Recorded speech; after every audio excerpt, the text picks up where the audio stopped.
په روزګان، پروان، زابل، لغمان، کاپیسا او کابل ولایتونو کې پر 88 مجرمینو او متهمینو د تعزیري سزا حکم تطبیق شو. د بلخ ولایت محاکمو په 2 اونیو کې 618 دوسیو ته پر رسیدنه سربیره 515 وثیقې هم اجرا کړي دي. د بدخشان ولایت محاکمو د 1420 هجري قمري کال په 2مه روبه کې 2123 حقوقي او جزایي دوسیو ته پر رسیدنه سربیره 1045 وثیقې هم اجرا کړي دي. د فاریاب ولایت محاکمو د 1420 هجري قمري کال په 2مه روبه کې 2606 حقوقي او جزایي دوسیو ته پر رسیدنه سربیره 1798 وثیقې هم اجرا کړي دي. د هلمند ولایت محاکمو د 1420 هجري قمري کال په 2مه روبه کې 2488 حقوقي او جزایي دوسیو ته پر رسیدنه سربیره 1280 وثیقې هم اجرا کړي دي. د سترې محکمې د امنیتي او اجرایوي چارو ریاست لپاره نوی رئیس او مرستیال معرفي شول.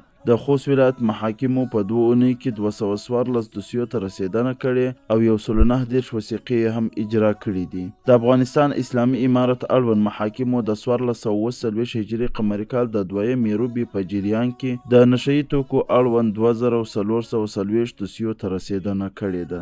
د کابل ولایت محاکمو په 1 میاشت کې 3618 دوسیو ته پر رسیدنه سربیره 2281 وثیقې هم اجرا کړي دي. د غور ولایت محاکمو د 1420 هجري قمري کال په 2مه روبه کې 2319 حقوقي او جزایي دوسیو ته پر رسیدنه سربیره 880 وثیقې هم اجرا کړي دي. د غزنی ولایت محاکمو د 1420 هجري قمري کال په 2مه روبه کې 2070 حقوقي او جزایي دوسیو ته پر رسیدنه سربیره 1103 وثیقې هم اجرا کړي دي. د بادغیس ولایت محاکمو د 1420 هجري قمري کال په 2مه روبه کې 2213 حقوقي او جزایي دوسیو ته پر رسیدنه سربیره 916 وثیقې هم اجرا کړي دي.